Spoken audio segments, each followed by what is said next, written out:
কালি অভি এখন শাৰী আনি টেবুলত ৰাখিছিল। ৰাণী যোৱা নিশা নিজেই দেখিছিল যে টেবুলত এখন শাৰী পৰি আছে, কিন্তু তাই তেতিয়া শাৰীখন চুব পৰা নাছিল। কিন্তু পিছদিনা ৰাতিপুৱা ৰাণী ঘৰ চাফা কৰি থাকোঁতে টেবুলত ৰখা শাৰীখনৰ ওচৰৰ এখন চিঠিৰ ওপৰত চকু পৰিল।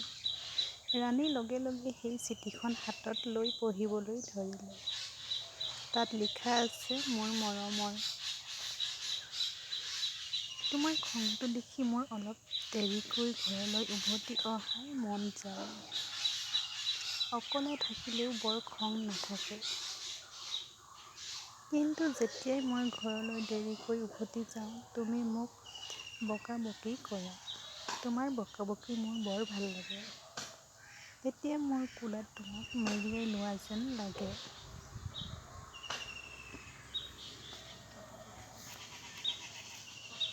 কিন্তু আপুনি বিচাৰি পায় যে মই ইমান ৰোমান্টিক নহয়। আচলতে মই পঢ়া-শুনা আৰু কামত ইমানেই ব্যস্ত যে আপোনাৰ লগত সঠিকভাৱে কথা পাতিব নোৱাৰোঁ।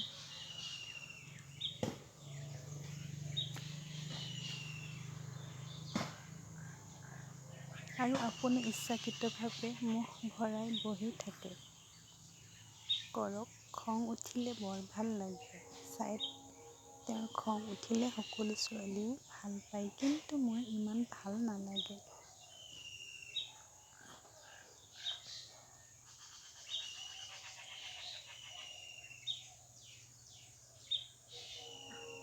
কিন্তু মই তোমাক চিনি পাওঁ।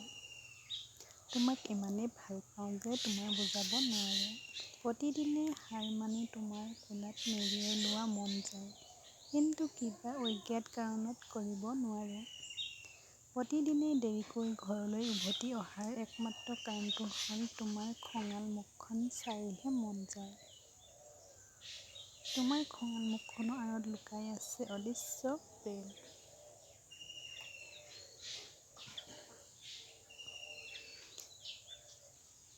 মই তোমাক বহুত ভাল পাওঁ।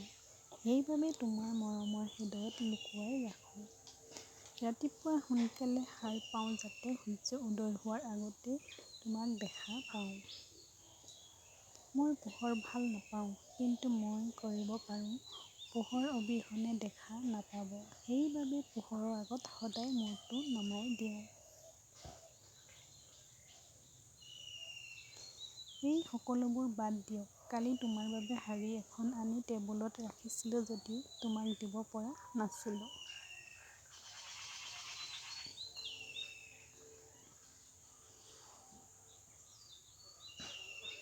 এই মুহূৰ্তত এই চিঠিখন পঢ়াৰ অজুহাত চাই বাবেহে আপোনাৰ হাতত শাৰীখন লৈ যাব চাই তোমাৰ শাৰীখন ভাল নালাগিল। সেইবাবেহে মই তোমাৰ হাতত শাৰীখন নিদিলোঁ। বুজিছা, মই কেতিয়াও অকলে শাৰী কিনা নাছিলোঁ। মই যেতিয়াই মাৰ বাবে শাৰী কিনিবলৈ গৈছিলোঁ, তেতিয়াই মই তোমাক লগত লৈ গৈছিলোঁ। কেতিয়াও আপোনাৰ পচন্দ অনুসৰি শাৰী কিনিব পৰা নাই। আপোনাৰ পচন্দ অনুসৰি চাইদে শাৰীখন কিনিব নোৱাৰিলে। সেয়েহে তেওঁ আপোনাক নিদি টেবুলত ৰাখিলোঁ। প্ৰতিশ্ৰুতি দিছোঁ এদিন সঁচাকৈয়ে ধুনীয়া শাৰী এখন কিনি দিম। আৰু এয়া অভ্যাসত পৰিণত হ'ব। আৰু ভাল লাগে নে নাই গম পাম।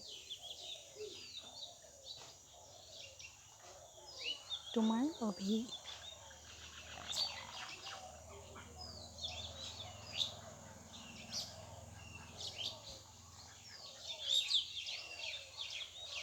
অভিৰ চিঠিখন পঢ়াৰ পাছত ৰাণীৰ ওঠত সামান্য হাঁহি এটা ওলাই আহিল।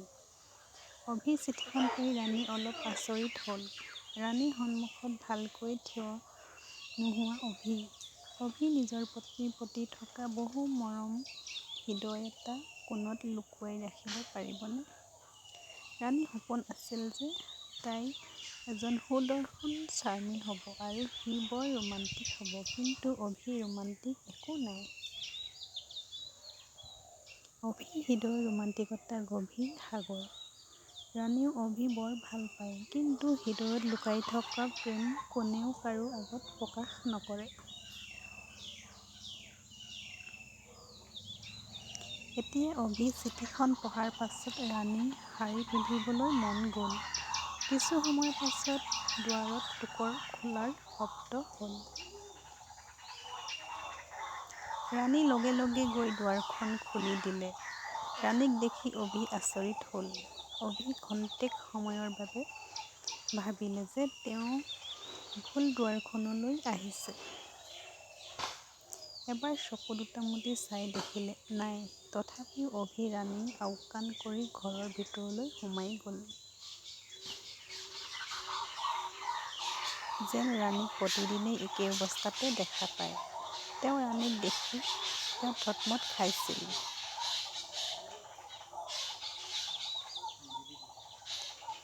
অভি খাদ্য খোৱাৰ পিছত বিচনাত পৰি আছিল। ঠিক তেনেতে দুৱাৰখন বন্ধ হোৱাৰ শব্দ আহিল। অভি বুজি পালে যে ৰাণী কোঠাটোত আহিল।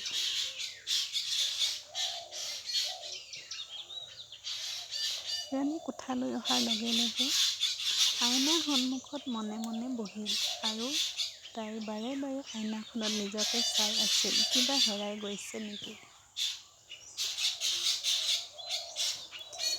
দুপৰীয়া কামবোৰ খৰধৰকৈ শেষ কৰাৰ পিছত আপুনি নিজৰ ইচ্ছামতে সাজ-পোছাক পিন্ধি অভি অনা শাৰীখন পিন্ধিলে, কেৱল অভিৰ বাবে। আৰু সি এবাৰো সোধা নাছিল। ৰাণীৰ নিজৰ ওপৰত বৰ খং উঠিল। ৰাণী মূৰ তল কৰি আইনাৰ সন্মুখত বহি আছিল।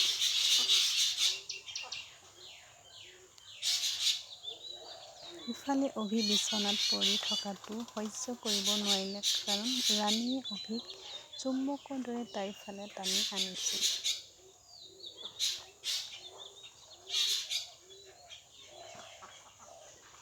অভিৰ হৃদয়ে বাৰে বাৰে কৈ আছিল, ৰাণীৰ ওচৰলৈ গৈ তাইক কোলাত মেৰিয়াই লোৱা। তাই এনেকৈ প্ৰস্তুত কৰিছে কেৱল তোমাৰ বাবে।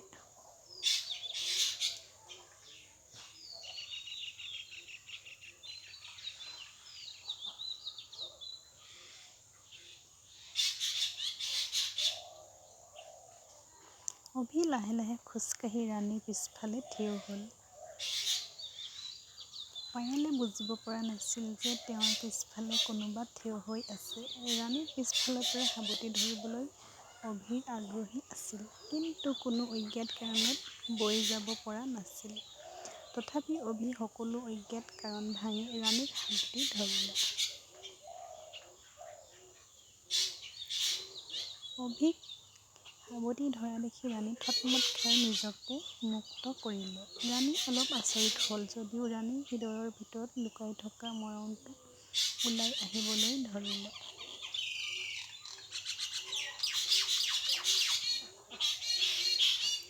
আনকি ৰাণীয়ে নিজকে ৰখাব নোৱাৰিলে।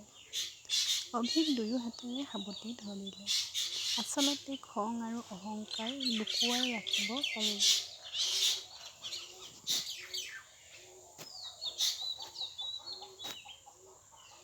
কিন্তু হৃদয়ত লুকুৱাই থকা প্ৰেমক লুকুৱাই ৰখা সম্ভৱ নহয়। অভিক দুইখন হাতে ৰাণীক কোলাত লৈ তাইৰ গোটেই শৰীৰটো চুমা খাবলৈ ধৰিলে।